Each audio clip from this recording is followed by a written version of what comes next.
इब्रानियों की पत्री तीसरा अध्याय और उसका पहला पद में लिखा है, इसलिए हे पवित्र भाइयों, तुम जो स्वर्गीय बुलाहट में भागी हो, उस प्रेरित और महायाजक यीशु पर, जिसे हम अंगीकार करते हैं, ध्यान करो। आज का संदेश का शीर्षक है the power of spoken word part 3। The power of spoken word part 3। बोले गए शब्दों की शक्ति भाग 3। बोले गए शब्दों की शक्ति भाग 3। और इसके अंतर्गत आज हम सीखेंगे Jesus the high priest of our confession. Jesus the high priest of our confession. यीशु हमारे अंगीकार का महायाजक। यीशु हमारे अंगीकार का महायाजक। आज का संदेश बहुत ही ध्यानपूर्वक सुनिए। अगर यह आपके संदेश को आप नहीं समझ सके तो बाइबल के बाकी संदेशों को समझ पाना और उसके आशीष प्राप्त करना आपके लिए बहुत मुश्किल होगा। और इसलिए अपने दोनों कान खुला रखिए, बाइबल में वचन को देखिए और सामने आपका ध्यान लगा रहे। आज की संदेश बहुत ही महत्वपूर्ण है। प्रभु यीशु मसीह हमारे अंगीकार का महायाजक है। मैं रोज परमेश्वर का धन्यवाद करता हूँ, प्रभु यीशु मसीह का धन्यवाद करता हूँ और यीशु मसीह को कहता हूँ, धन्यवाद यीशु मसीह, तू मेरे अंगीकार का महायाजक है। प्रभु यीशु मसीह इस दुनिया में हमारे पापों के लिए मानव का देह धारण किया, हमारे लिए दुख सहा, हमारे लिए मारा गया, हमारे लिए गाड़ दिया गया और हमारे लिए मुर्दों में से जी उठा और स्वर्ग में उठा लिया गया और पिता के दाहिनी ओर बैठ गया है। पिता के दाहिनी ओर बैठ गया और हमारे लिए परमेश्वर से प्रार्थना करता है। और हम मुंह से जो शब्द बोलते हैं, हम मुंह से जो शब्द अंगीकार करते हैं, वचन जिसको हम अपने मुंह से स्वीकार करते हैं, उसको परमेश्वर को चढ़ाते हैं, उसको परमेश्वर को अर्पित करते हैं। प्रभु यीशु मसीह परमेश्वर और मनुष्यों के बीच में एक मध्यस्थ है। स्वर्ग के नीचे इस पृथ्वी पर और कोई दूसरा नाम नहीं दिया गया है जिसके द्वारा से हम उद्धार पा सके। प्रभु यीशु मसीह ने यूहन्ना 14:6 में कहा, मार्ग, सच्चाई और जीवन मैं ही हूँ, बिना मेरे द्वारा कोई पिता परमेश्वर के पास नहीं पहुँच सकता है। तो प्रभु यीशु मसीह वर्तमान समय में पिता के दाहिनी ओर है। वो मनुष्यों के लिए महायाजकी सेवकाई कर रहे हैं। महायाजक परमेश्वर और लोगों के बीच में मध्यस्थ होता है। हम परमेश्वर के पास डायरेक्ट नहीं जा सकते हैं। परमेश्वर के पास जाने के लिए हमारे पास एक मध्यस्थ की आवश्यकता है और वो मध्यस्थ हमारा प्रभु यीशु मसीह है। पुराने नियम में परमेश्वर ने इस्राएलियों को जब व्यवस्था दिया तो परमेश्वर ने इस्राएल के 12 गोत्रों में से लेवी गोत्र को परमेश्वर ने अपने सेवा के लिए चुना। लेवी गोत्र में से परमेश्वर ने हारून के परिवार को मंदिर में याजक और महायाजक की सेवकाई के लिए चुना। और महायाजक का काम था मंडली की ओर से, लोगों की ओर से परमेश्वर को बलिदान चढ़ाना। याजक और महायाजक का कार्य था लोगों के लिए बलिदान चढ़ाना। मंडली की ओर से महायाजक जो है परमेश्वर को बलिदान चढ़ाते थे और लोगों का प्रतिनिधित्व करते थे। जब महायाजक परमेश्वर के सामने जाकर बलिदान चढ़ाते थे तो वो पूरे कलीसिया का, पूरे मंडली का वो एक प्रतिनिधि के रूप में परमेश्वर के सामने होता था। प्रायश्चित के दिन महायाजक सेवा का संचालन करते थे। परम पवित्र स्थान में वर्ष में एक बार महायाजक लहू को लेकर प्रवेश करता था और परमेश्वर को लहू अर्पित करता था। परम पवित्र स्थान में खून लाना और अनुग्रह के सिंहासन के ऊपर छिड़कना ये महायाजक का कार्य होता था। जनसाधारण के लोग महापवित्र स्थान में नहीं जा सकते थे। महापवित्र स्थान में वर्ष में एक बार महायाजक लहू को लेकर जाता था और परमेश्वर का जो सिंहासन था, जिसको मर्सी सीट कहा गया है, दया का सिंहासन कहा गया है, उसके पायों के ऊपर लहू को छिड़कते थे।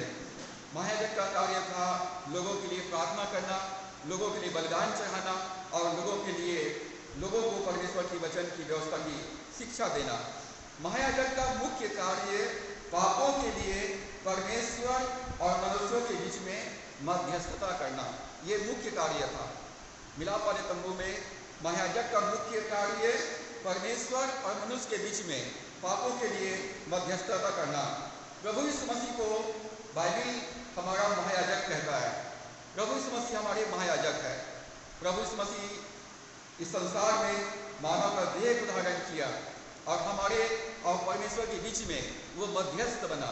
प्रभु यीशु मसीह अपने ही लहू को लेकर, सनातन आत्मा के लहू को लेकर स्वर्गों में महापवित्र स्थान में प्रवेश किया और लहू को छिड़क दिया और पूरे स्वर्ग को सारे मानव जाति के लिए वो प्राप्त कर लिया। परमेश्वर ने प्रभु यीशु मसीह के हाथ में पूरे स्वर्ग को दे दिया। प्रभु यीशु मसीह ने पृथ्वी का पूरा अधिकार जो आदम से शैतान ने छीन लिया था, प्रभु यीशु मसीह ने आदम से वो अधिकार पुनः प्राप्त कर लिया। और प्रभु यीशु मसीह ने कहा कि अब स्वर्ग का अधिकार मेरे पास में है, पृथ्वी का अधिकार मेरे पास में है और अधलोक की चाबी अब मेरे पास में है। प्रभु यीशु मसीह पूरे तीनों लोगों का प्रभु है, वो अधिकारी है। प्रभु यीशु मसीह हमारे लिए एक बार बलिदान चढ़ाया जिससे हम पाप से शुद्ध हो गए।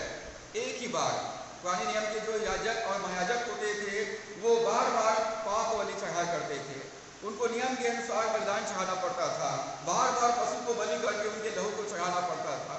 परंतु प्रभु यीशु मसीह जो परमेश्वर का मेमना है वो स्वयं बलिदान हुआ और अपने सनातन आत्मा के लहू को लेकर एक ही बार स्वर्ग में परमेश्वर के सिंहासन के ऊपर छिड़क दिया और हमेशा के लिए अनंत काल का छुटकारा हमारे लिए प्राप्त कर लिया। प्रभु यीशु मसीह ने हमारे लिए परमेश्वर के पास जाने का एक रास्ता बनाया और प्रभु यीशु मसीह ने डिक्लेयर किया, आई एम द वे, मार्ग मैं। कई बार हमको अपने जीवन में रास्ता दिखाई नहीं देता है, कई बार हमको समझ में नहीं आता है कि हमको क्या करना चाहिए, हमको किसके पास जाना चाहिए, किनसे सलाह मांगना चाहिए। तो प्रभु यीशु मसीह ने कहा, मार्ग मैं हूँ, मेरे पीछे आओ। जब आप प्रभु के वचन को आप पढ़ेंगे, वचन को आप मनन करेंगे, वचन पर विश्वास करेंगे तो प्रभु यीशु मसीह खुद मार्ग है, वो आपके लिए रास्ता बना चुका है, वो रास्ता आपको साफ साफ दिखाई देगा। प्रभु यीशु मसीह परमेश्वर के साथ हमारे नई वाचा का मध्यस्थ है।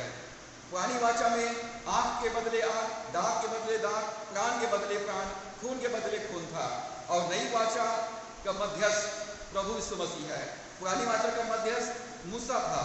सिनाई पर्वत पर 10 आज्ञा और व्यवस्था परमेश्वर ने मूसा के माध्यम से दिया और नया नियम में जो नई वाचा है, जो प्रभु यीशु मसीह के द्वारा से बांधा गया, वो उसका मध्यस्थ प्रभु यीशु मसीह है, नई वाचा है।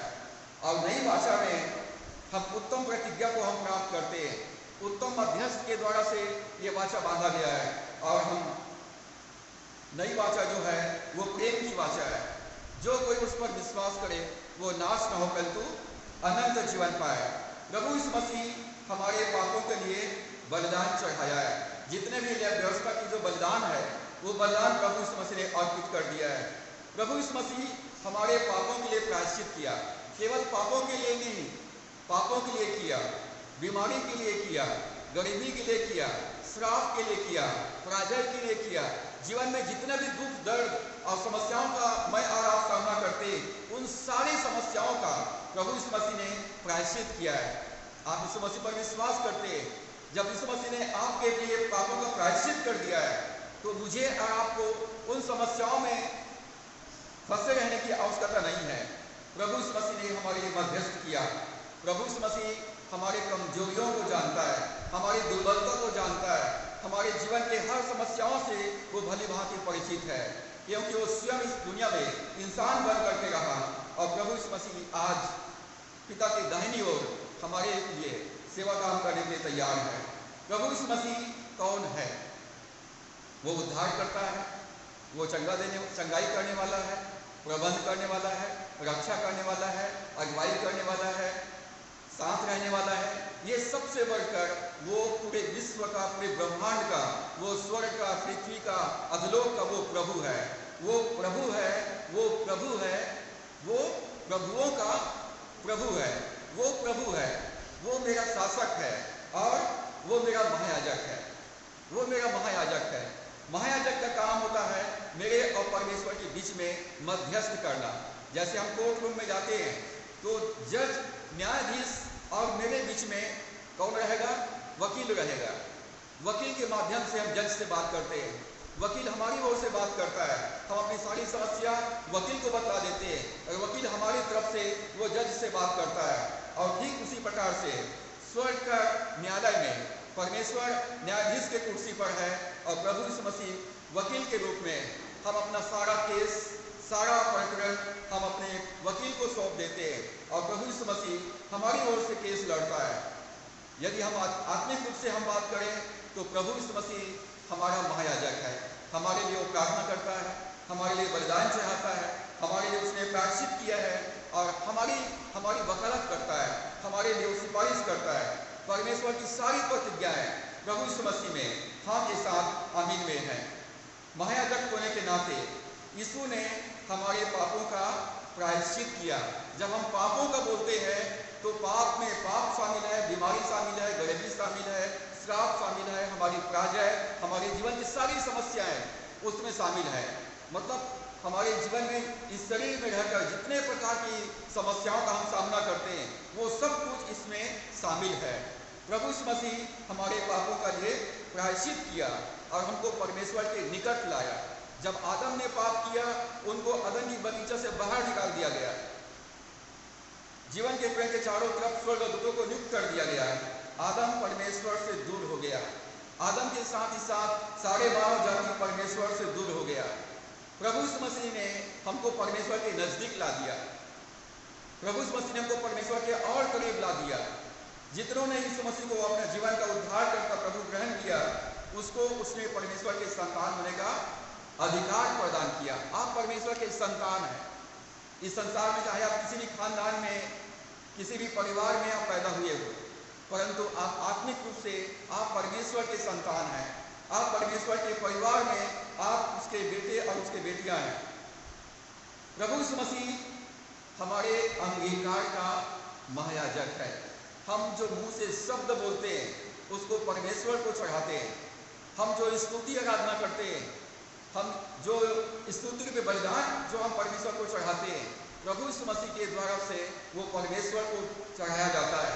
आप जो मुंह से शब्द बोलते हैं वो शब्द आकार ले लेता है, वो शब्द रचना करने लग जाता है और वो शब्द के अनुसार परिस्थितियां निर्मित होना चालू हो जाता है, क्योंकि हमारे शब्द जो है प्रभु यीशु मसीह के द्वारा से परमेश्वर तक पहुंचता है और परमेश्वर के आज्ञा से पवित्र आत्मा और स्वर्गदूत उसका निर्माण करते हैं। प्रभु यीशु मसीह स्वर्गीय न्यायालय में हमारा अधिवक्ता है। यदि संसार में आपको न्याय नहीं मिलता है तो आपको परेशान होने की जरूरत नहीं है। बोलते हैं ना ऊपर वाला सब देख रहा है, तो ऊपर वाला सब देख रहा है तो ऊपर वाले के ऊपर सब कुछ छोड़ दो। जब कोई आपकी बात नहीं सुनता और आपकी बात नहीं मानता है तो ऊपर वाले पर ही छोड़ दो सब कुछ। आप प्रार्थना करो और अपने वकील को आप सही रीति से बयान करो, सही रीति से बयान करो। जो भी आपकी समस्या है उसका सही सही बयान कर दो, अपना केस उसको सौंप दो। स्वर्गीय न्यायालय में जीत आपकी होगी। स्वर्गीय न्यायालय में परमेश्वर के बच्चों की जीत निश्चित है। इब्रानियों 3 अध्याय और उसके पहला पद में लिखा है, इसलिए हे भाइयों, तुम जो स्वर्गीय बुलाहट में सहभागी हो, हमारे अंगीकार के प्रेरित और महायाजक मसीह यीशु पर ध्यान करो। आप किस पर ध्यान करते हैं? यहाँ पर इब्रानियों का लेखक कहता है कि इसलिए, किस लिए? कि प्रभु यीशु मसीह हमारे अंगीकार का महायाजक है। इसलिए जबकि हम स्वर्गीय बुलाहट के सहभागी हैं तो हमारे अंगीकार के प्रेरित और महायाजक यीशु पर ध्यान करो।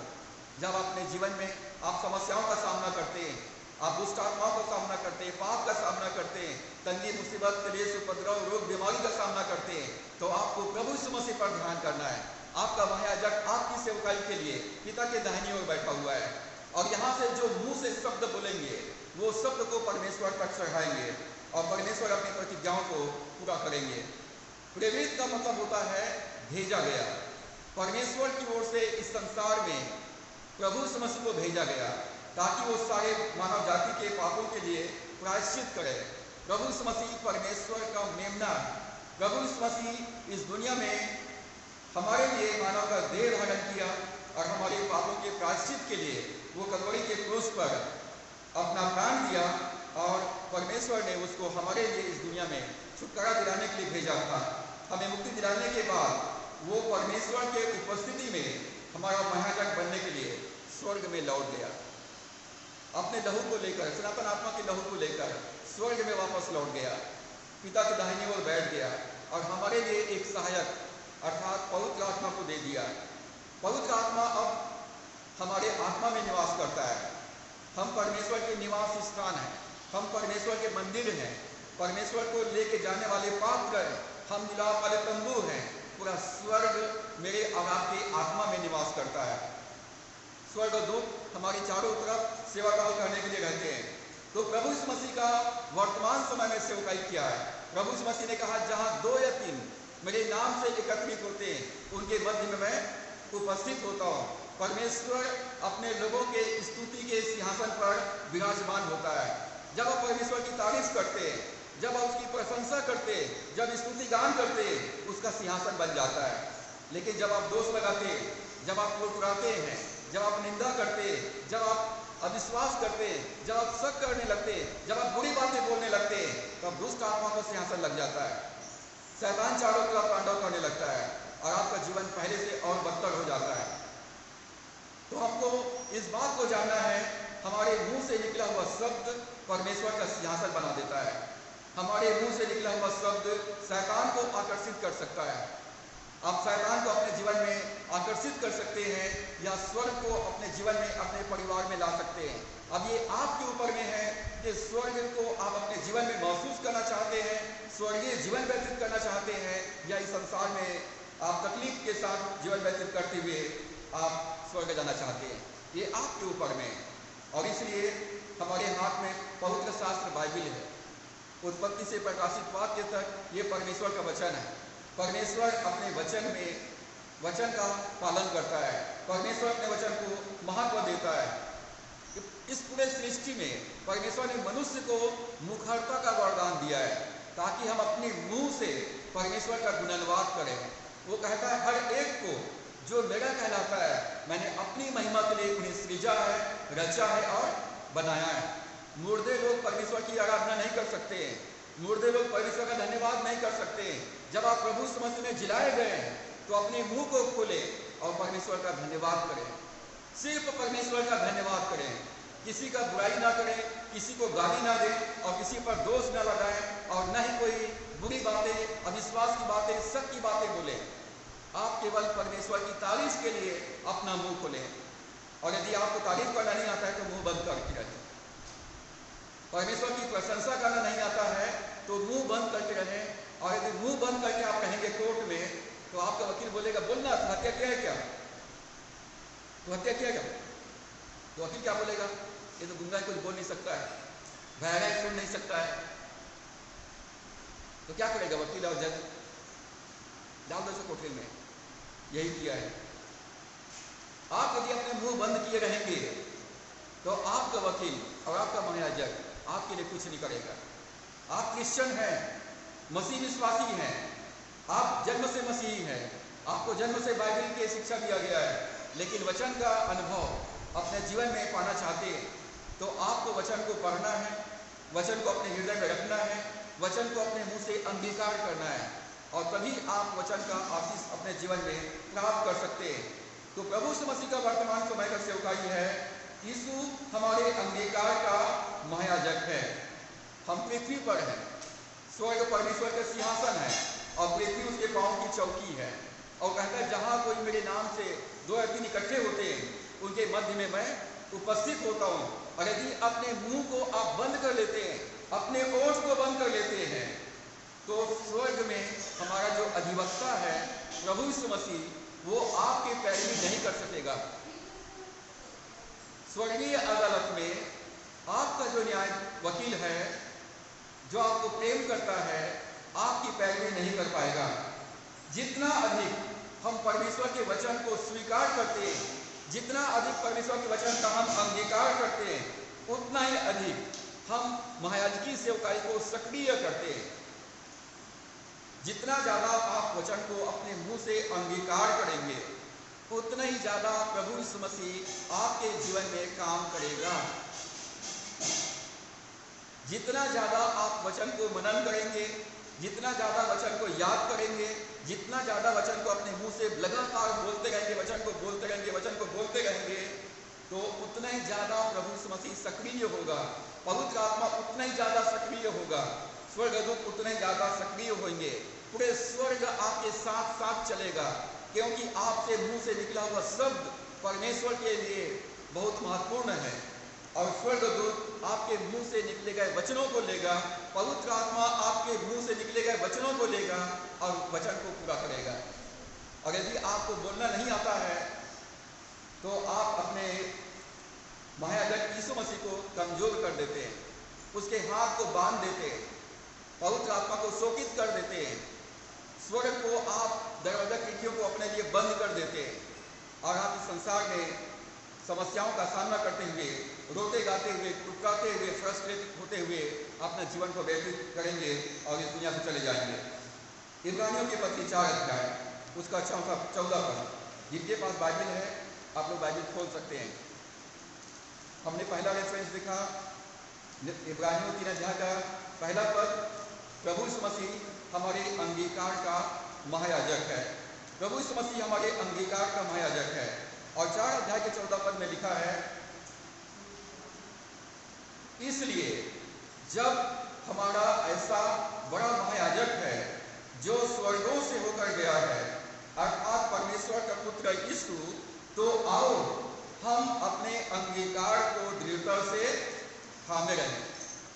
इसलिए कि प्रभु यीशु मसीह हमारे लिए इस दुनिया में मानव का देह धारण किया, हमारे पापों के लिए प्रायश्चित किया, अपना लहू को लेकर स्वर्गीय स्थानों में चढ़ाया, स्वर्ग और पृथ्वी को, अधलोक को प्राप्त कर लिया, वो तीनों लोगों का प्रभु है और पिता के दाहिनी ओर बैठकर हमारी सेवकाई के लिए वहाँ पर मौजूद है।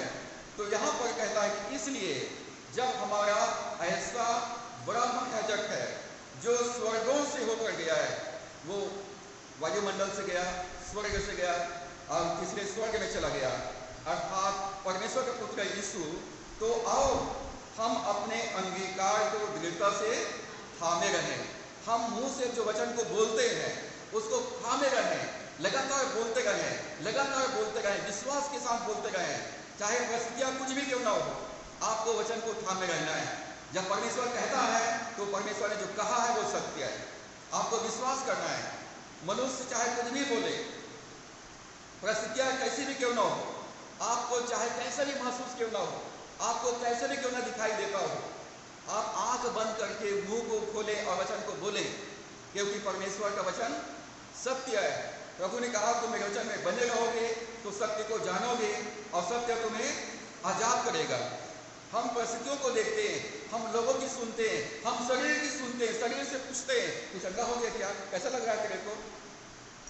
शरीर से पूछने की जरूरत नहीं है, शरीर बोलेगा तेरे को अभी अच्छा नहीं लगा, अभी 1 घंटा और सो जा। आपका शरीर बोलेगा तेरा सिर दर्द कर रहा है, 1 घंटा और सो जा। मेरी आत्मा बोलता है तो उठ, 5:30 बज गया है तो उठ जा, नहा धो, थोड़ा बाहर हवा ठंडा हवा घूम और उसके बाद बाइबल पढ़ना, अच्छा लगेगा तेरे को। तो मेरी आत्मा मुझको तो इस बिस्तर से बार उठा के फेंक देगा। यदि मैं 5:30 बजे के बाद यदि सोने की कोशिश भी करूंगा तो मैं सो नहीं सकता, भले मैं 4 बजे ही सोया हूँ, मैं 4 बजे सो जाऊँ रात में, तब भी 5:30 बजे से बोलेगा उठ, का समय हो गया है। तो पवित्र आत्मा के जब आप चलाए चलेंगे तो पवित्र आत्मा आपके शरीर पर कंट्रोल कर लेगा। तो यहाँ पर 4 अध्याय के 14 पद में लिखा है, अपने अंगीकार को दृढ़ता से थामे रहो। दृढ़ता से थामे रहो का क्या मतलब होता है? कटकट ले पकड़ लो, अच्छे से पकड़ लो। यदि बस में आपको सीट नहीं मिलता है तो आप सीट को पकड़ते हैं, ऊपर राड को पकड़ते हैं, खिड़की को पकड़ते हैं, जहां भी जो मिलता है पकड़ लेते हैं, क्योंकि बस चलेगा तो आपको गिरने के चांसेस बढ़ जाता है। तो आप थाम लेते हैं खंभे को। दृढ़ता से अपने अंगीकार को दृढ़ता से थामे रहो का मतलब होता है आप कहते हैं, आप जो भी कहते हैं उसको लगातार कहते रहना है, अपने बयान में स्थिर रहना है। तुम्हारी बातें हाँ की हाँ और नहीं की नहीं हो, एक बात में स्थिर रहना है। हाँ मतलब हाँ, नहीं मतलब नहीं। नहीं का मतलब क्या होता है? नहीं होता है। शैतान के लिए नहीं है, परमेश्वर के लिए हाँ है। शैतान बोलता है मैं आऊं क्या, बोलता है नो। फिर बोलता है मैं आ जाऊं क्या, बोलता है नो। थोड़ी देर बाद बोलता है मैं आ जाऊँ क्या, बस थोड़ी देर के लिए रहूँगा, बोलता है नो। तो प्रभु यीशु मसीह बोलता है, दरवाजा खटखटाता है, मैं अंदर आऊँ क्या, बोलता है हाँ प्रभु आप आइए।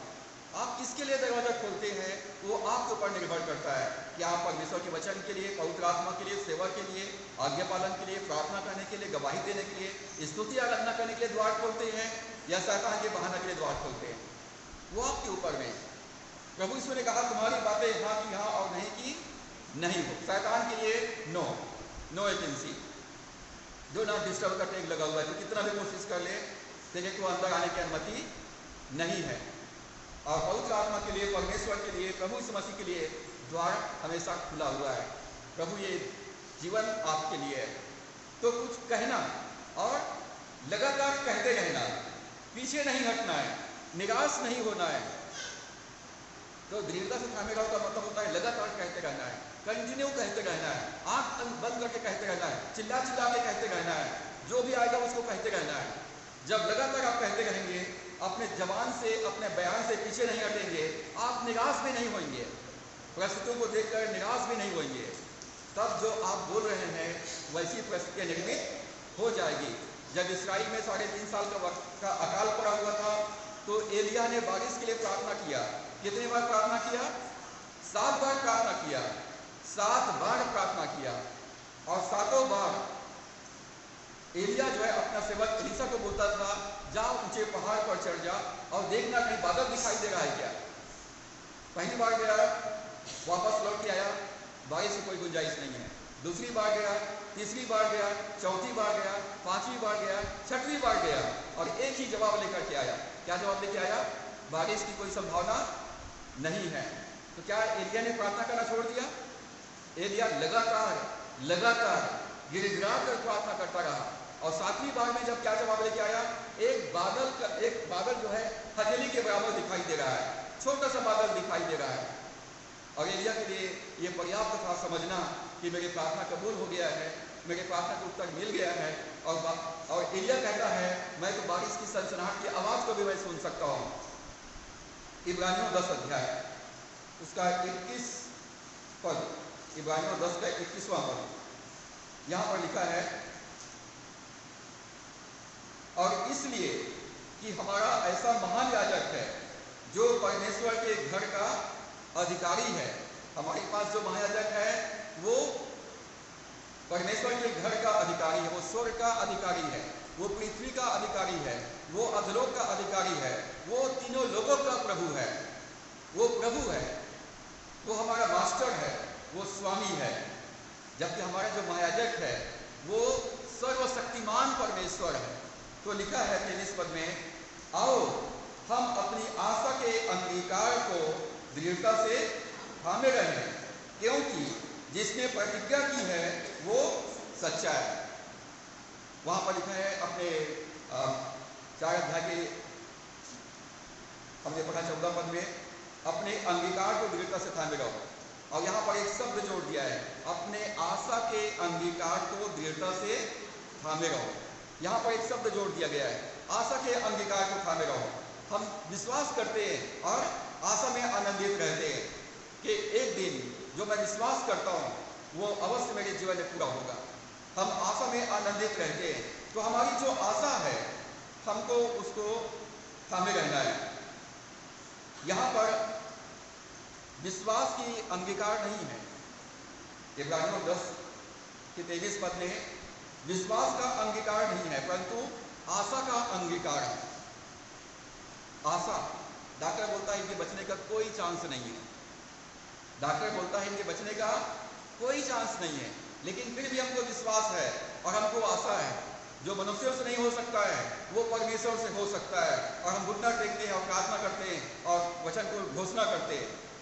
हमारी आशा कि हमारा परमेश्वर अपने प्रतिज्ञाओं को हमारे जीवन में पूरा करके चमत्कार कर सकता है।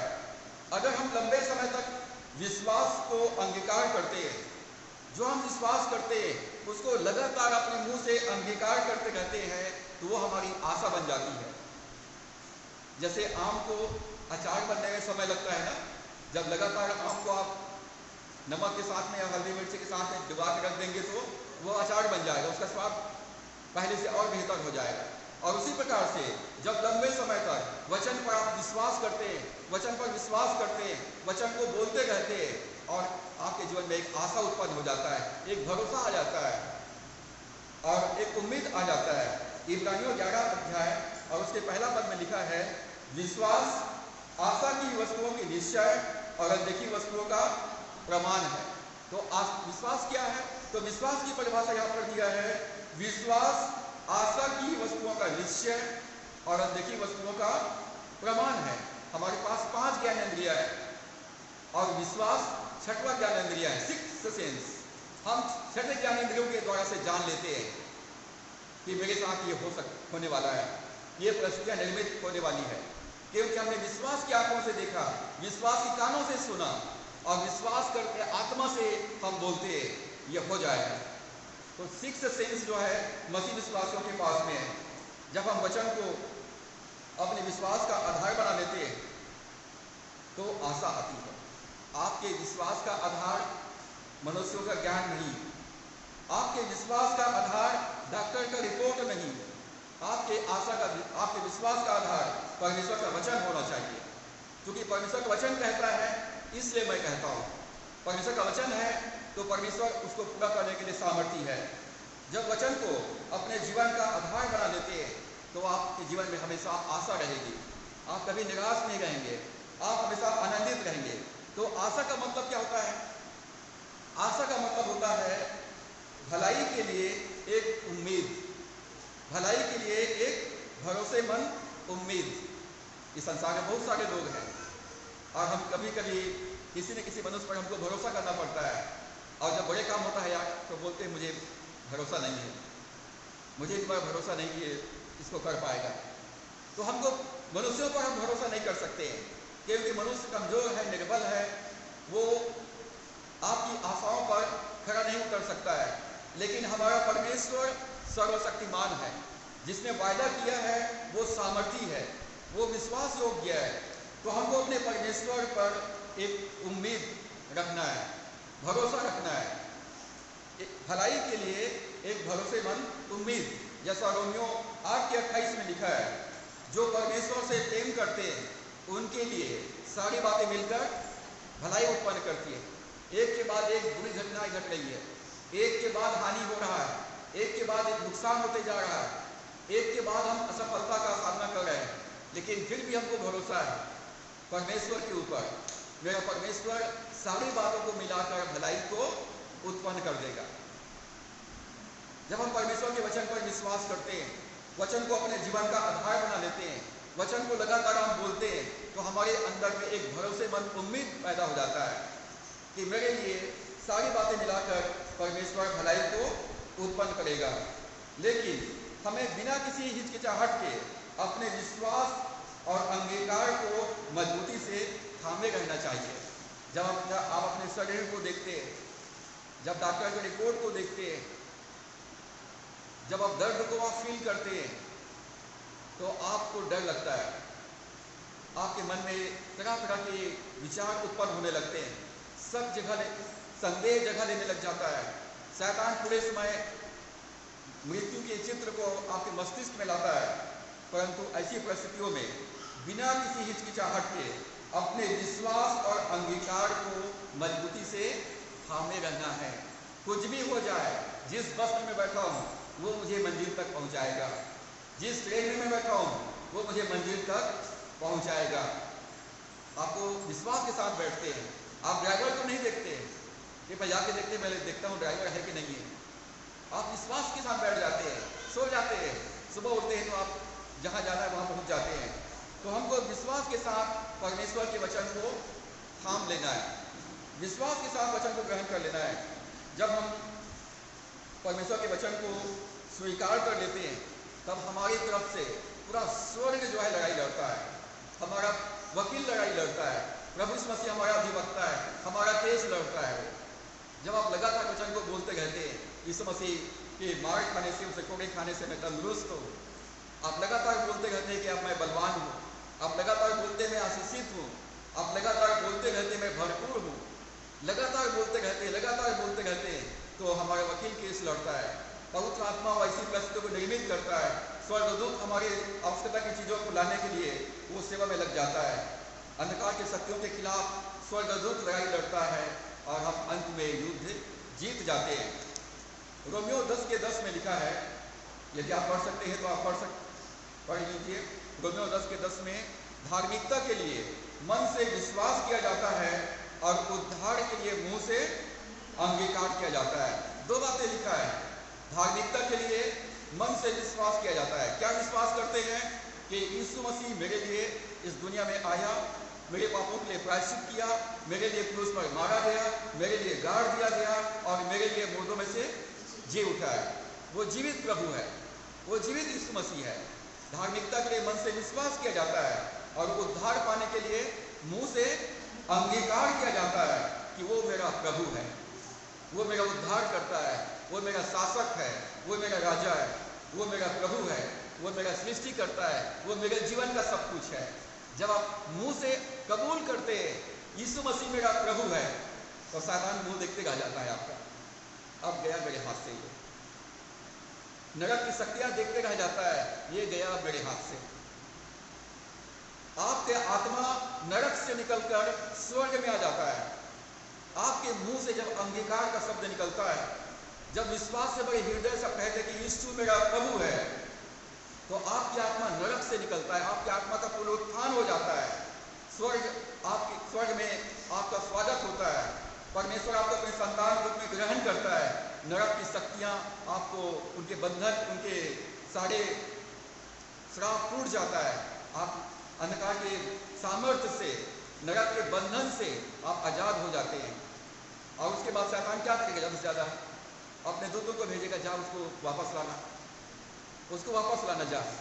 और वापस लाने के लिए जिन्होंने यीशु मसीह को ग्रहण कर लिया, स्वर्गीय अदालत में परमेश्वर ने उसको स्वीकार कर लिया, तो शैतान बोलता है अपने एजेंट लोगों को, जा उसको परेशान करना, उनके क्लेश और उपद्रव उत्पन्न करना, परिवार में, समाज में, पड़ोसी में, नौकरी में, शरीर में बीमारी देकर उनको परेशान करना, इतना परेशान करना कि वो यीशु मसीह को मानना छोड़ दे, फिर वापस मेरे राज्य में आ जाएगा। तो ये खेल जो है, ये लड़ाई जो है, पूरे समय चलता रहता है, रोज चलते रहता है। आपको प्रतिदिन वचन के अनुसार चलना है। हम लोग युद्ध क्षेत्र में अंधकार और ज्योति के बीच में लड़ाइयाँ चल रहा है। अंधकार मिटता जाता है और ज्योति चमकने लगता है। तो हमको वचन को लगातार अंगीकार करते रहना है। धार्मिकता के लिए मन से विश्वास और उद्धार के लिए मुंह से अंगीकार किया जाता है। यदि आप अपने जीवन में सही परिणाम को प्राप्त करना चाहते हैं तो सही अंगीकार बहुत महत्वपूर्ण है। यदि अपने जीवन में सही परिणाम प्राप्त करना चाहते हैं तो अपने मुंह से सही अंगीकार बहुत महत्वपूर्ण है। परमेश्वर के वचन पर अपने हृदय से विश्वास करें। पास्टर, प्रचारक, भविष्यवक्ता, इन पर विश्वास मत कीजिए। ध्यान से सुनिए मेरी तरफ। किसी भी पास्टर पर, किसी भी प्रचारक पर, किसी भी भविष्यवक्ता पर विश्वास मत कीजिए। विश्वास परमेश्वर के वचन पर कीजिए। विश्वास परमेश्वर के वचन पर कीजिए। कोई कितना अच्छा प्रार्थना करता है, कितना अच्छा गीत गाता है, कितना अच्छा प्रचार करता है, वो महत्वपूर्ण नहीं है। महत्वपूर्ण है क्या आप परमेश्वर के वचन पर विश्वास करते हैं? क्या परमेश्वर का वचन आपके हृदय में है? परमेश्वर के वचन पर अपने हृदय से विश्वास करें और इतना वचन को आप रट लें, इतना वचन को आप परिचित हो जाए कि आंख बंद करके आप जब जम्हाई भी ले तो वचन निकले, आपके मुंह से परमेश्वर का वचन निकले। हर समस्याओं में, हर परिस्थितियों में परमेश्वर का वचन आपके मुंह से निकलना चाहिए। प्रभु यीशु मसीह का नाम निकलना चाहिए। वचन पर विश्वास करें हृदय से और अपने मुंह से अंगीकार करें। आप पाप में फंस गए, आपको पापों की क्षमा चाहिए, तो आपके मुंह से कौन सा वचन निकलेगा? यीशु मसीह का लहू सारे पापों से शुद्ध करता है। धन्यवाद प्रभु, तूने मेरे पापों के लिए प्रायश्चित किया है। प्रभु यीशु मसीह अपने लहू से मुझे धोकर शुद्ध और पवित्र कर दे। जब आपको छुटकारा चाहिए, उद्धार चाहिए, तो आप कहेंगे यीशु मसीह मेरा प्रभु है। मैं यीशु को अपने जीवन का आराध्य देव स्वीकार करता हूँ। जब आपको छुटकारा चाहिए तो यीशु मसीह को आपको ग्रहण करना होगा। जो कोई यीशु मसीह का नाम लेगा वो उद्धार पाएगा, छुटकारा पाएगा। आपको चंगाई चाहिए तो चंगाई के वचन को घोषणा करना है कि यीशु मसीह मेरे लिए रोगी बना, मेरे लिए कोड़े के मार खाए, उसे कोड़े खाने से मैं चंगा हूं। आपको आशीष चाहिए तो आपको बोलना पड़ेगा यीशु मसीह मेरे लिए श्रापित बना ताकि मैं आशीषित हो जाऊं। आपको सफलता चाहिए, मेरा यीशु मसीह इस दुनिया में आया और सारे दुखों को सह लिया है और पाप के ऊपर, गरीबी के ऊपर, बीमारी के ऊपर, नरक के ऊपर, शैतान के ऊपर विजय प्राप्त किया है। प्रभु यीशु मसीह का जीत अब मेरी जीत है। जीवन के हर क्षेत्र में परमेश्वर के वचन पर हृदय से विश्वास करें। जीवन के हर क्षेत्र में, हर समस्याओं के लिए परमेश्वर के वचन पर विश्वास करें और अपने मुंह से अंगीकार करें। 2 फार्मूला है, मन से विश्वास और मुंह से अंगीकार। ये चमत्कार की कुंजी है। आश्चर्य क्रम आपके मुंह में है। आप प्रतिदिन हर जगह, हर परिस्थितियों में परमेश्वर के द्वारा से आप चमत्कार पाएंगे। प्रभु यीशु मसीह हमारा महायाजक है। स्वर्ग में पिता के सामने वो मेरा प्रतिनिधि बनकर वहां पर मौजूद है। स्वर्ग में मेरा प्रभु यीशु मसीह जो मेरा महायाजक है वो मेरा प्रतिनिधि बनकर, मेरा वकील बनकर वहां पर स्वर्गीय अदालत में मौजूद है, मेरी सिफारिश करने के लिए, मेरे केस को लड़ने के लिए। तो प्रभु यीशु मसीह हमारा कैसा महायाजक है? तो प्रभु यीशु मसीह हमारे अंगीकार का महायाजक है। अंगीकार समझते हैं? मुंह से कहना, मुंह से कहना, स्वीकार करना, बयान देना। कोई भी केस आता है तो पुलिस आता है, अपना बयान नोट करवाओ, तुम्हारे बयान के अनुसार ही फैसला होगा। तो आपको सही बयान देना है, आपको स्वर्गीय अदालत में सही बयान देना है। यीशु मसीह स्वर्ग में हमारी ओर से महायाजक के रूप में सेवा तभी कर सकेगा जब इस पृथ्वी पर हम परमेश्वर के वचन का अंगीकार करेंगे। और यदि हम शक करते, परमेश्वर के ऊपर शक करते, यीशु मसीह पर शक करते, उसके वचन पर शक करते, कभी कभी कोई बोलते पादरी साहब अच्छे से दुआ कर देते, तो क्या अभी तक मैं अच्छे से दुआ नहीं कर रहा था क्या? अभी तक मैं अच्छे से दुआ नहीं कर रहा था? पहले भी अच्छे से दुआ कर रहा था, तुम अच्छे से विश्वास नहीं कर रहे थे, तुम अच्छे से वचन को ग्रहण नहीं कर रहे थे, तुम अपना जीवन अच्छे से प्रभु को समर्पित नहीं कर रहे थे, इसलिए वचन काम नहीं कर रहा था। यदि हम संदेह करते हैं, अविश्वास करते हैं, अपने मुंह से गलत अंगीकार करते हैं, तो हम अपने महायाजक यीशु के हाथ को बांध देते हैं। यदि आप शक करते हैं, अविश्वास करते हैं और अपने मुंह से गलत अंगीकार करते हैं, तो आप महायाजक यीशु के हाथ को रोक देते हैं, स्रोत को बंद कर देते हैं, दरवाजा खिड़की को बंद कर देते हैं। और इसीलिए लिखा है, अपने हे भाइयों, अपने तुम जो स्वर्गीय बुलाहट में भागी हो, अपने अंगीकार के प्रेरित और महायाजक यीशु पर ध्यान करते रहो। आपके कोर्ट में जाएंगे, आपका वकील न्यायाधीश से बात कर रहा है, तो आपका ध्यान कहाँ लगा रहेगा? वकील के ऊपर और न्यायाधीश के ऊपर? वकील के ऊपर लगा रहेगा। तो हमको किसके ऊपर ध्यान लगाना है? यीशु मसीह के ऊपर ध्यान लगाना है। प्रभु यीशु मसीह कौन है? तो यीशु मसीह परमेश्वर का वचन है। तो आपको कहाँ ध्यान लगाए रहना है? वचन पर ध्यान लगाए रहना है। वचन तुम्हारे मुंह से हटने ना पाए, वचन आपके मुंह से हटने ना पाए। हमें यीशु को अपनी नजर, यीशु मसीह पर अपना नजर टिकाए रखना है। इसलिए बाइबल में लिखा है, तुम्हारी आंखें सामने की ओर लगा रहे, टकटकी लगाकर देखते रहो, एक टक देखते रहो, वचन को देखते रहो। वचन को कैसे देखेंगे? वचन को कैसे देखेंगे? आप आंख बंद करके भी वचन को देख सकते हो। वचन कहता है कि यीशु के मार खाने से तुम चंगे हो, तो आप अपनी चंगाई को देखो, चंगाई को देखो। यीशु मसीह को क्रूस पर प्राण देते हुए, कोड़े मार खाते हुए, यीशु मसीह को घाव से भरा हुआ देखिए। वो रोगी बना, वो रोग से जान पहचान उसकी थी। आप वचन को देखिए और अपने चंगाई को आप यीशु मसीह में प्राप्त कीजिए। जब यीशु मसीह का पुनरुत्थान हो गया था, तब यीशु मसीह रोगी नहीं था। यीशु मसीह उसके बाद कभी बीमार नहीं पड़ा, आज तक बीमार नहीं पड़ा। वो कहता है कि आज, बाइबल कहती है, आज कल और युगान युग एक समान है। जब यीशु मसीह कभी बीमार नहीं पड़ा, तो मैं क्यों बीमार होऊंगा? मैं बीमारी को स्वीकार नहीं करूंगा। यदि मैं 100 साल तक मैं जीऊंगा, तो 100 साल तक मैं तंदुरुस्त रहूंगा। आपका विश्वास और आपका अंगीकार आपको 100 साल तक स्वस्थ जीवन प्रदान करेगा। आपका विश्वास, यीशु मसीह कभी बीमार नहीं पड़ा, तो मैं क्यों बीमार पड़ूंगा? यीशु मसीह का जीवन, उसका जीन, उसका स्वभाव, उसका खून, सब कुछ तो मेरे अंदर में है। जो मेरा पिता है वैसा मैं हूँ। तो आपका विश्वास और आपका अंगीकार आपके जीवन में चमत्कार लाएगा। हमको प्रभु यीशु मसीह की तरफ देखते रहना है और अपने अंगीकार के महायाजक प्रभु यीशु मसीह के विषय में सोचते रहना है। वो मेरे अंदर में है, मेरे बाइबिल में है, और पिता के सामने मेरे महायाजक बनकर वहाँ पर मेरे बोले गए शब्दों को अर्पित कर रहे हैं। स्वर्ग में अदालत लगा हुआ है, सातान मेरे ऊपर दोष लगा रहा है, तो मेरा प्रभु यीशु मसीह मेरे वकालत करने के लिए कानून को लेकर के खड़ा है वहाँ पर, और जज तो मेरा पिता है।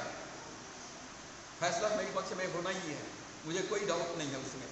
तो हमको परमेश्वर के वचन के प्रतिज्ञाओं को, आप जितने भी प्रतिज्ञा बाइबिल में पढ़ते हैं, जितने भी प्रतिज्ञाओं को आपने अंडरलाइन करके रखा हुआ है, जितने प्रतिज्ञाओं को अपने दीवारों में लिख करके आपने रखा हुआ है, उन प्रतिज्ञाओं को अपने जीवन में पूरा होते हुए देखना चाहते हैं तो वचन पर विश्वास करें और वचन को अपने मुंह से लगातार अंगीकार करते रहें।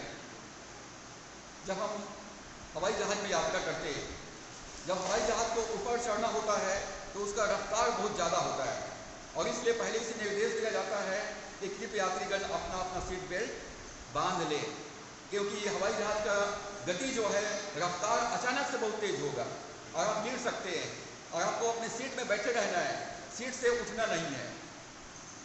हवाई जहाज में अपना सीट बेल्ट को बांध लो, और जब हवाई जहाज एक निश्चित ऊंचाई पर चला जाता है तो फिर से अनाउंसमेंट होता है, आप लोग अपना बेल्ट खोल सकते हैं और आराम से बैठ सकते हैं। जब जहाज को उतरना होता है तब फिर से अनाउंसमेंट होता है कि यात्रीगण अपना सीट बेल्ट बांध लें, क्योंकि रफ्तार अचानक से नीचे की ओर होगा और आप गिर सकते हैं। इसका मतलब क्या है? आप दबाव में जाने वाले हैं। हवाई जहाज में जहाज के परिचालक कहते हैं अपनी सीट बेल्ट बांध लो, तो एक तरह से चेतावनी है कि जहाज की गति तेज होने वाली है और आपको अपनी सीट पर मजबूती से बैठे रहने की आवश्यकता है। जब बाइबल कहती है अपने कबूलनामा को मजबूती से पकड़े रहो, अपने अंगीकार को दृढ़ता से थामे रहो, तो वास्तव में ये एक तरह की चेतावनी है कि आपके ऊपर दबाव डाला जाएगा, आपके ऊपर दबाव डाला जाएगा, ज़्यादा दबाव डाला जाएगा, और इसलिए आपको और ज़्यादा वचन को मनन करते रहना पड़ेगा। डे एंड नाइट, रात और दिन अपने वचन को हृदय में रखना होगा, मुंह से बोलते रहना पड़ेगा कि जो भी दबाव आएगा तो आप उस दबाव से पीछे नहीं हटेंगे और आप निराश नहीं होंगे और आप विश्वास के साथ वचन पर बने रहेंगे। प्रभु ने कहा यूहन्ना 15:7 में, तुम मुझ में बने रहो और मेरा वचन तुम में बना रहे। आपको वचन में बने रहना है, चाहे कितना भी दबाव आए, कितना भी परेशानियां आए, कितना भी आंधी तूफान आए, आपको वचन में बने रहना है, सीट बेल्ट बांधे रहना है और सीट से उठना नहीं है। वचन में बने रहो, प्रभु यीशु मसीह बने रहो, प्रार्थना में बने रहो, विश्वास में बने रहो, सेवा में बने रहो। प्रभु ने कहा यदि तुम मेरे वचन में बने रहोगे और मेरा वचन तुम में बना रहेगा तो जो चाहे मांगो तुम्हारे लिए हो जाएगा। बाइबल जो कहती है वो सच है कि झूठ है? बोलिए जोर से। विश्वास करते हैं? बहुत कम लोग विश्वास करते हैं, बहुत कम लोग, क्योंकि विश्वास करते तो वचन का पालन भी करते। यदि हम विश्वास करते तो वचन का पालन भी करते, क्योंकि कर्म बिना विश्वास मरा हुआ है। आपका विश्वास काम क्यों नहीं करता है? क्योंकि आप कर्म नहीं करते। एक कान से सुनते हैं, दूसरे कान से निकाल देते हैं। दोनों कान से सुनिए, वचन को अपने हृदय में ग्रहण कीजिए और अपना जीवन प्रभु को सौंप दीजिए। सीट बेल्ट बांध लीजिए, सत्य से कमर कस लीजिए। सत्य तुम्हें आजाद करेगा, सत्य तुम्हें स्वतंत्र करेगा। बाइबल कहती है वो सत्य है, उसे अपने हृदय में विश्वास के साथ ग्रहण करें और अपने मुंह से अंगीकार करें। इब्रानियों 13:15। इब्रानियों की पत्री 13:15। इसलिए हम उसके द्वारा स्तुति के बलिदान अर्थात उन ओठों का फल जो उसके नाम का अंगीकार करते हैं परमेश्वर को सर्वदा चढ़ाया करें। अभी तक हमने समझ लिया कि प्रभु यीशु मसीह हमारे अंगीकार का महायाजक है, पिता की दाहिनी ओर बैठा हुआ है, जो शब्द हम मुंह से बोलते हैं उसको परमेश्वर को चढ़ाते हैं। तो यहाँ पर लिखा हुआ है अपने, इसलिए हम यीशु मसीह के द्वारा स्तुति रूपी बलिदान, अब परमेश्वर ने सब कुछ कर दिया है, हमारे लिए सब कुछ पहले से प्रावधान कर दिया है। जब आप प्रार्थना में जाते हैं तो आपको रोना नहीं है, किराना दुकान के लिस्ट के समान अपनी समस्याओं का लिस्ट लेके नहीं जाना है, भिखारी के जैसे आपको भीख नहीं मांगना है। तो क्या करना है आपको? स्तुति रूपी बलिदान, धन्यवाद का बलिदान अर्पित करना है। परमेश्वर तूने पहले से ही प्रावधान कर दिया है, पहले से मेरे लिए इंतजाम कर दिया है, इसलिए हम यीशु मसीह के द्वारा स्तुति रूपी बलिदान अर्थात उन लोगों का फल जो उसके नाम का अंगीकार करते हैं परमेश्वर के लिए सर्वदा चढ़ाया करें। Let us continually offer to God a sacrifice of praise. आओ हम लगातार, निरंतर, हमेशा स्तुति रूपी बलिदान परमेश्वर को प्रभु यीशु मसीह के द्वारा से हम चढ़ाते गए।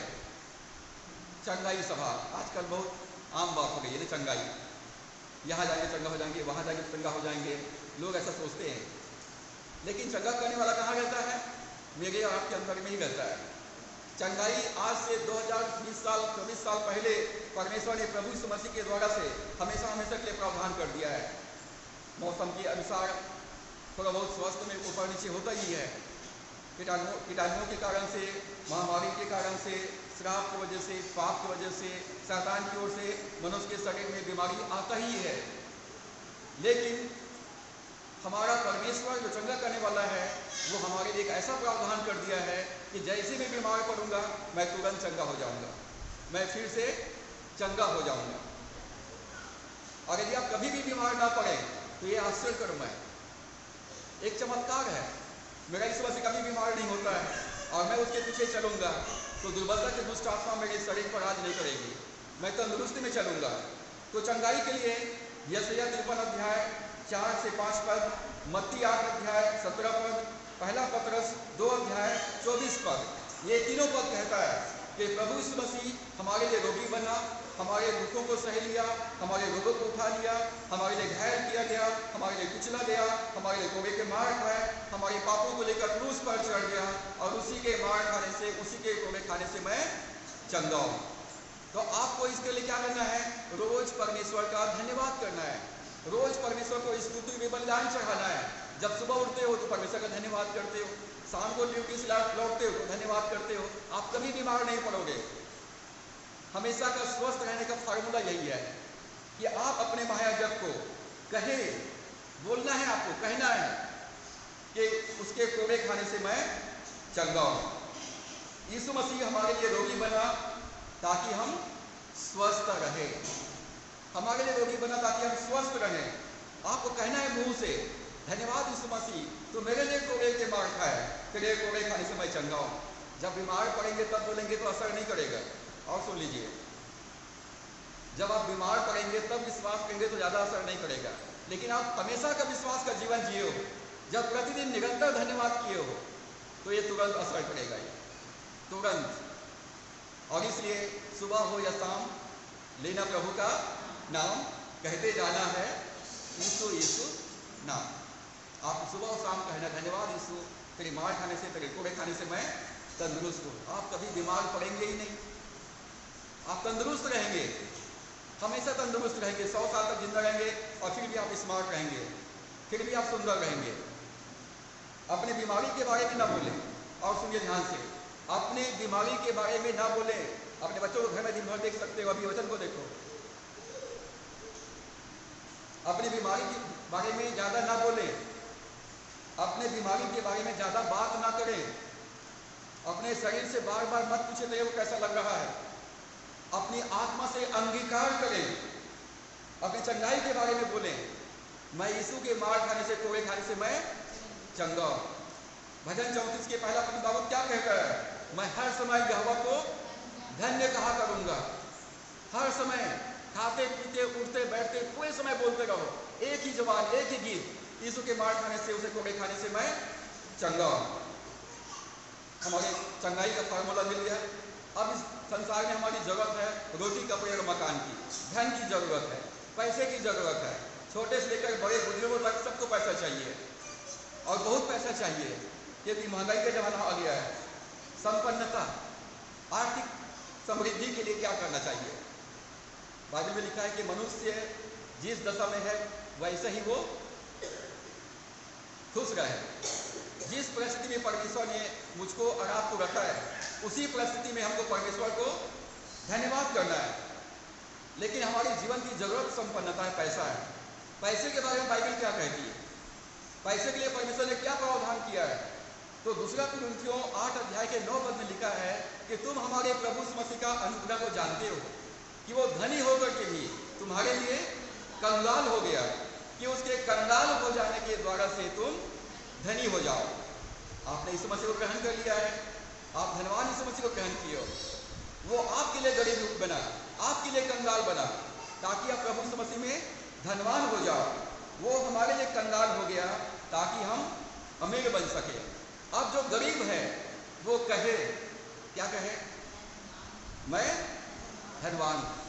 आपको प्रार्थना नहीं करना है, आपको मुंह से विश्वास का अंगीकार करना है। भाई मैं तो गरीब आदमी हूँ, मैं तो पढ़ा लिखा नहीं हूँ, मेरे पास तो कोई काम धंधा नहीं है, मैं तो रिटायर हो गया हूँ, मेरे पास नौकरी नहीं है, मैं तो बेरोजगार हूँ, मैं तो गरीब हूँ। आप ऐसा करके दुआ करोगे ना, आपकी एक भी प्रार्थना का उत्तर आप नहीं पाओगे, बल्कि जो बहुत पैसा बचा हुआ है वो भी चला जाएगा। आपको मुंह से कहना है। क्या कहना है? क्या कहना है? जो गरीब है वो कहे मैं धनवान हूं। लेट द पुअर से आई एम रिच। मेरा यीशु मसीह राजाओं का राजा है तो मैं राजा हूं। वो प्रभुओं का प्रभु है तो मैं प्रभु। वो ईश्वरों का ईश्वर है तो मैं ईश्वर हूं। वो महायाजक है तो मैं याजक हूं। तो आपको अपनी संबंध प्रभु यीशु मसीह के साथ रखना है। भजन संहिता 35 अध्याय, सबको निकालिए। भजन संहिता 35वां अध्याय 27 पद।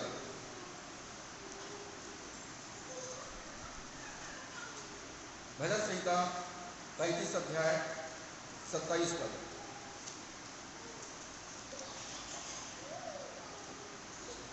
जो मेरे धर्म से प्रसन्न रहते हैं, जो मेरे धर्म से प्रसन्न रहते हैं, वे जय जयकार और आनंद करें। ये पहला हिस्सा है। जो परमेश्वर के राज्य से, जो प्रभु यीशु मसीह से, उसके वचन से प्रसन्न रहते हैं, वे परमेश्वर का स्तुति गान करते रहे, वो परमेश्वर की महिमा करते रहे। जो आनंदित हो स्तुति के गीत गाए और निरंतर कहते रहे, निरंतर कहते रहे यहोवा की बड़ाई हो। जो अपने दास के कुशलता से प्रसन्न होता है। परमेश्वर अपने बच्चों के संपन्नता से प्रसन्न होता है, अपने बच्चों की समृद्धि से प्रसन्न होता है, अपने बच्चों के बढ़ोतरी से प्रसन्न होता है। तो आनंद के साथ परमेश्वर का धन्यवाद करते गए। धन्यवाद यीशु मसीह, तेरी मार खाने से मैं तंदुरुस्त हूँ, तेरे कंगाल हो जाने के द्वारा से मैं अब धनवान हूँ। जेब में 5 पैसा नहीं है, बैंक में कोई पैसा नहीं है, मेरा कोई मित्र नहीं है जो मुझको पैसा दे, लेकिन मेरा परमेश्वर जिसने मुझको रचा है, जिसने मेरे पापों के लिए प्रायश्चित किया है, जो पूरे सृष्टि का मालिक है, वो मेरे हृदय में वास करता है और उसका वचन कहता है कि मैं यीशु मसीह में धनवान हूँ। तो बाइबल कहती मैं धनवान हूँ। जेब से पूछता हूँ, तेरे पर्स को देखता हूँ कितना पैसा है तेरे पास, बैंक बैलेंस चेक करता हूँ कितना पैसे तेरे पास, अपने परिवार के मेंबर से पूछता हूँ कितना पैसा है तुम लोग पास, और उसके बाद सब तरफ से नेगेटिव उत्तर मिलेगा। और जब अपने अंदर झांक के देखता हूँ, वचन को देखता हूँ, तो वो होता है तू बोल, मुंह से बोल, निरंतर बोल, लगातार बोल, मैं धनवान हूँ, मैं धनवान हूँ। जब आप धनवान हो, या तो धन पाने के लिए आपको लगातार आनंद के साथ बीज बोना है, लगातार आनंद के साथ बीज बोते रहना है। जो जय जयकार के साथ बीज बोता है, आनंद के साथ बीज बोता है, वही फसल आनंद के साथ काटने पाएगा।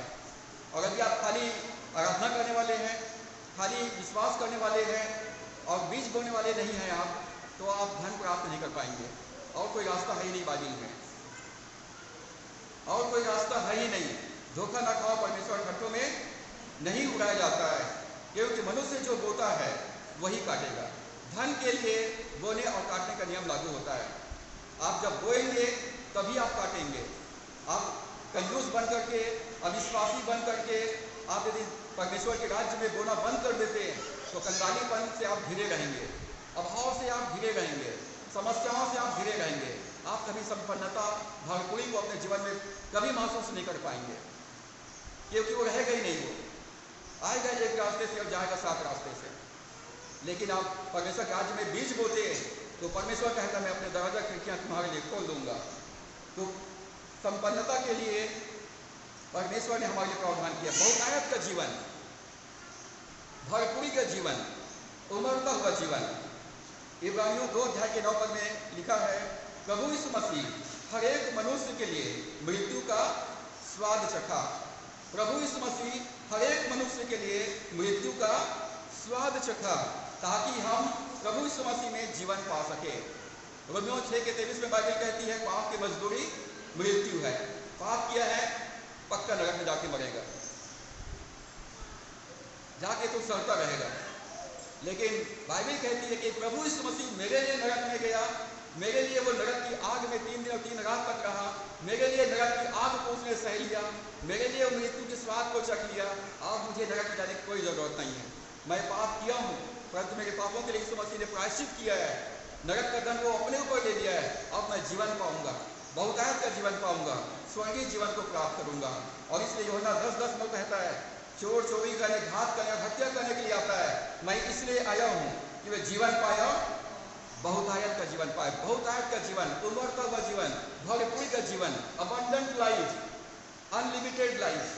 आजकल रिचार्ज होता है तो अनलिमिटेड होता है ना, कितना भी बात कर लो, अनलिमिटेड टाइम का ही, घंटा 2 घंटा 1.5 घंटा बात कर लिए, कोई चिंता नहीं। पहले अरे वो तो बैलेंस जा रहा है, बैलेंस खत्म हो गया मेरा, तो 1 मिनट बात किए फिर बैलेंस का चिंता।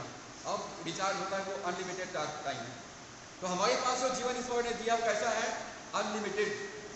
अनलिमिटेड लाइफ, भरपूरी का जीवन, बहुतायत का जीवन। भजन 23 के 5 पद में दाऊद कहता है, पहला पद में कहता है, यहोवा मेरा चरवाहा है, वो मेरा शासक है, वो मेरा चरवाहा है, वो मेरा चलाने वाला है। और इसलिए 5 पद में कहता है, मेरा कटोरा उमड़ रहा है, मेरा कटोरा खाली नहीं है, मेरे पास मेरे जरूरत से ज़्यादा मेरे पास में, मोर देन सफिशिएंट मेरे पास में। हर कोई बोलते हैं आशीष चाहिए, आशीष चाहिए, प्रार्थना कर तो आशीष मिलेगा। तो आशीषित जीवन के लिए प्रभु यीशु मसीह ने क्या प्रावधान किया है और हमको क्या अंगीकार करना है? गलतियों 3:13 में लिखा है, प्रभु यीशु मसीह हमारे लिए स्थापित बना, प्रभु यीशु मसीह हमारे लिए स्थापित बना ताकि हम आशीषित हो जाएं। प्रभु यीशु मसीह मेरे लिए श्रापित बनाए ताकि मैं प्रभु यीशु मसीह में आशीषित हो जाऊं। अब आपको कहना है कि मैं प्रभु यीशु मसीह में आशीषित हूं, मेरे जीवन के सारे श्राप को यीशु मसीह ने उठा लिया है। गलतियों 2:29 पद में लिखा है, और यदि तुम मसीह के हो तो इब्राहिम के वंश और प्रतिज्ञा के अनुसार वारिस भी हो। मैं इब्राहिम के आशीषों का वारिस हूँ, इब्राहिम के आशीषों का वारिस हूँ। इब्राहिम के साथ परमेश्वर ने क्या वारिस प्रतिज्ञा किया है? उत्पत्ति 12:2-3 पद को हम पढ़ते हैं तो परमेश्वर ने इब्राहिम से कहा, इब्राहिम मैं तुझको आशीष दूंगा, मैं तेरे नाम को आशीषित करूंगा। अपने नाम को आशीषित करें, जो भी नाम आपके माता पिता के द्वारा से आपको मिला है अपने नाम को ब्लेस करें, आपका नाम को बड़ा किया जाएगा, लोग आपके नाम को ऐसे ही जानेंगे, चारों तरफ आपके नाम की यश परमेश्वर रखाएगा। मैं तुझको आशीष दूंगा, तेरा नाम को बड़ा करूंगा, तेरे वंश को आकाश के तारागण के समान अनगिनत कर दूंगा और तू आशीष का मूल ठहरेगा। तेरे द्वारा सारी जाति के लोग आशीष पाएंगे। जो तुम्हें आशीर्वाद देगा उन्हें मैं आशीष दूंगा और जो तुम्हें कोसे मैं उसको श्राप दूंगा। तो आपको आशीष पाने के लिए क्या अंगीकार करना है? मैं प्रभु यीशु मसीह में आशीषित हूँ, मैं इब्राहिम के आशीष का वारिस हूँ। आपको कहना है परमेश्वर की सहायता से मैं निश्चय ही आशीषित बनूंगा। आपको रोज कहना है, रोज अंगीकार करना है, मैं परमेश्वर की सहायता से, प्रभु यीशु मसीह की सहायता से, पवित्र आत्मा की सहायता से, वचन के अनुसार मैं निश्चय आशीषित बनूंगा। जब हम कई बार अपने आप को कमजोर पाते हैं, निर्बल पाते हैं, कई बार हम अपने आप को अकेलापन में पाते हैं, तो योएल 3 अध्याय के 10 पद में लिखा है, यीशु हमारे लिए बलहीन हो गया ताकि हम बलवंत बन जाएं। अब जो बलहीन हो वो भी कहे मैं वीर हूँ। लेट द वीक से आई एम स्ट्रांग। जो कमजोर है वो कहे अब मैं बलवान हूँ। आपको अपने आप पर तरस नहीं खाना है, अपने प्रश्नों के कारण से अपने आप को बेचारा बेचारी नहीं समझना है। आपको मुंह से कहना है मैं धनवान हूँ, मैं आशीषित हूँ, मैं भरपूर हूँ और मैं बलवान हूँ। यदि आप कहते हैं मैं बहुत कमजोर हूँ, ध्यान से सुनिए, यदि आप कहते हो मैं कमजोर हूँ, आप शाम को ड्यूटी से आते हो कहते मैं बहुत थका हुआ हूँ, तो आपका महायाजक यीशु मसीह आपके लिए कुछ नहीं करने वाला है। आप क्या बोल रहे हैं? मैं कमजोर हूँ और मैं बहुत थका हुआ हूँ। तो आप बिस्तर पकड़ लेंगे, उसके बाद सीधा कुछ काम करने के लायक नहीं रहेंगे। लेकिन आप कहते हैं, बाइबल कहती है कमजोर को कहने दो, कमजोर को कहने दो। जो कमजोर है वो बोले अपने मुंह से, क्या बोले? अब मैं बलवान हूँ, अब मैं बलवान हूँ। और जैसे ही आप मुंह से बोलते हैं अब मैं बलवान हूँ, उसी समय प्रभु यीशु मसीह आपको अपनी सामर्थ्य प्रदान कर देगा।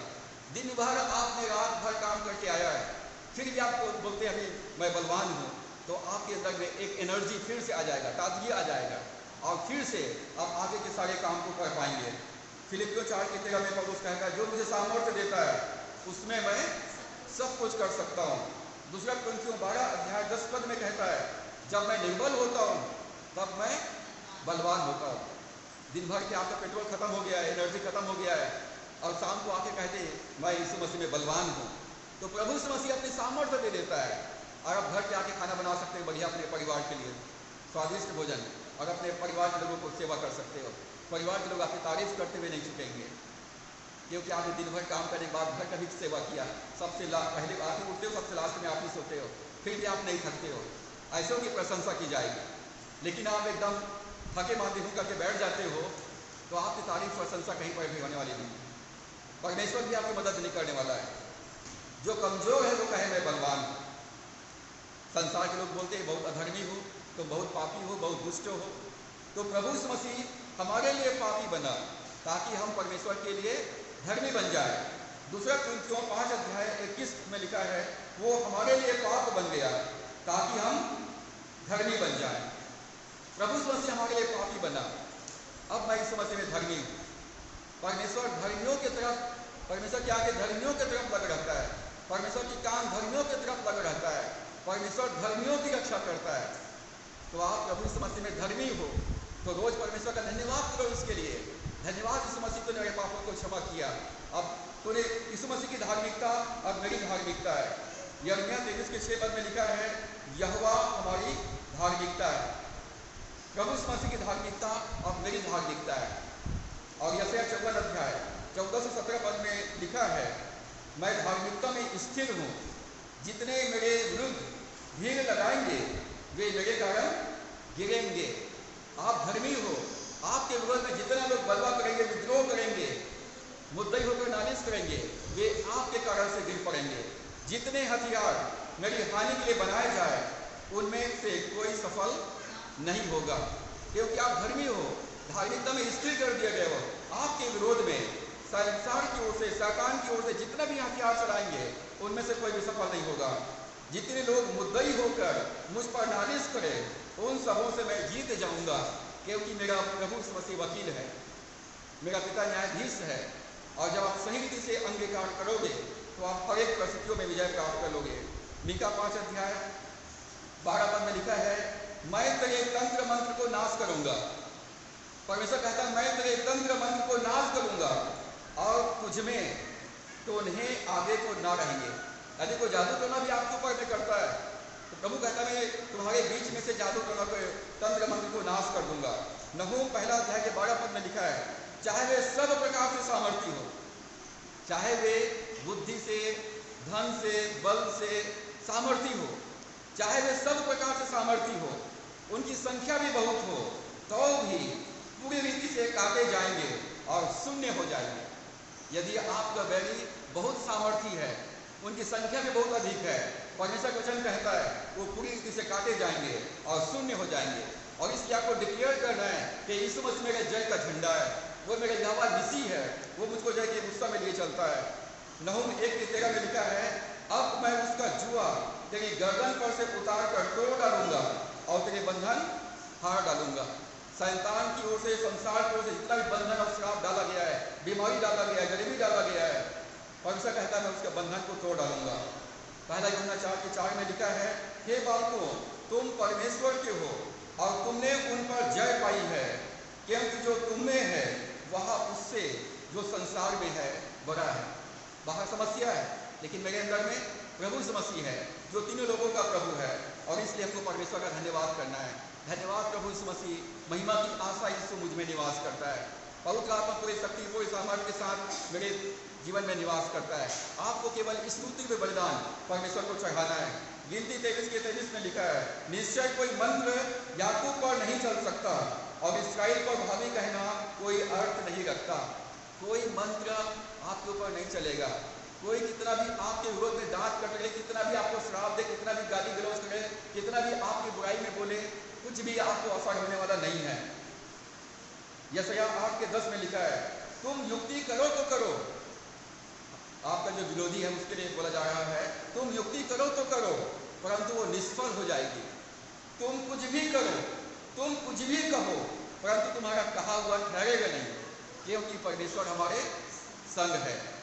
कोई कितना भी युक्ति कर ले आपके विरोध में, कितना भी बुरी बातें आपके लिए बोले, वो ठहरेगा नहीं, क्योंकि ईश्वर हमारे साथ में है। और साथियों, अंतिम बात, संतुष्टि, तृप्ति चाहिए, संतुष्टि चाहिए, शांति चाहिए।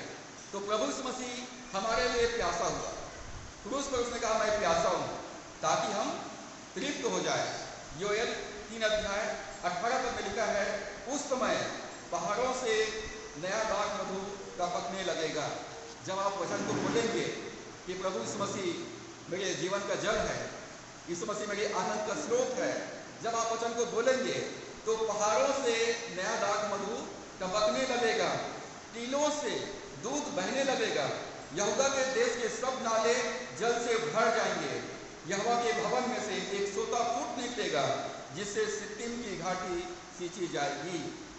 जब आप वचन को मुंह से बोलेंगे एक सोता फूट निकलेगा। और यूहन्ना 7:38 में लिखा है, जो मुझ पर विश्वास करेगा उसके हृदय से जीवन की जल की नदियां बह निकलेगी। तो प्रभु यीशु मसीह हमारे अंगीकार का महायाजक है और अपने महायाजक को स्तुति में बलिदान निरंतर चढ़ाना है। चाहे हमारे खिलाफ कोई भी दबाव क्यों ना आए, चाहे किसी भी रूप में क्यों ना आए, हमारे खिलाफ कोई भी दबाव क्यों ना आए, चीजें कितने भी गलत क्यों ना हो, आपके साथ कितना भी बुरा से बुरा क्यों ना हो, हम अपने आशा के अंगीकार को दृढ़ता से थामे रहें। परिस्थितियां कितना भी आपके विरोध में हो, आपके साथ कितना भी बुरी घटनाएं घटे, अपने आशा के अंगीकार को दृढ़ता से थामे रहें। वो चीजें जो स्वर्ग से हमारे लिए यीशु की महायाजकी सेवकाई को जारी रखता है, वो है आपका अंगीकार। जब तक आप वचन का अंगीकार करते रहेंगे, आपका अधिवक्ता केस लड़ता रहेगा, आपका महायाजक यीशु परमेश्वर को आपकी बातों को चढ़ाता रहेगा। इब्रानियों 7:25 में लिखा है, जो परमेश्वर के पास प्रभु यीशु मसीह के द्वारा से आते हैं वो उनका पूरा पूरा उद्धार कर सकता है। इब्रानियों 7:25 में लिखा है, जो परमेश्वर के पास प्रभु यीशु मसीह के द्वारा से आते हैं वो उनका पूरा पूरा उद्धार कर सकता है, क्योंकि वो उनकी सेवकाई के लिए, उनके लिए प्रार्थना करने के लिए वो सर्वदा जीवित है। वो सोता भी नहीं है और ऊँघता भी नहीं है। भजन संहिता 110:4 में लिखा है कि प्रभु यीशु मसीह मेलकीसेदक के समान सर्वदा का महायाजक है, वो मेरा महायाजक है। तो आपको रोज परमेश्वर को धन्यवाद करना है, धन्यवाद यीशु मसीह, तो मेरे अंगीकार का महायाजक है। और रोज जो आप चाहते हैं, जो आपकी समस्या है, उस समस्या के बारे में बाइबल क्या कहती है, परमेश्वर ने पहले से प्रावधान कर दिया है। परमेश्वर को धन्यवाद और स्तुति का बलिदान निरंतर चढ़ाते रहें और तब आप प्रभु यीशु मसीह की सेवकाई को अपने जीवन में प्राप्त कर सकेंगे। सो परमेश्वर इन वचनों के द्वारा से हम सबको बहुत ऐसी आशीष प्रदान करें।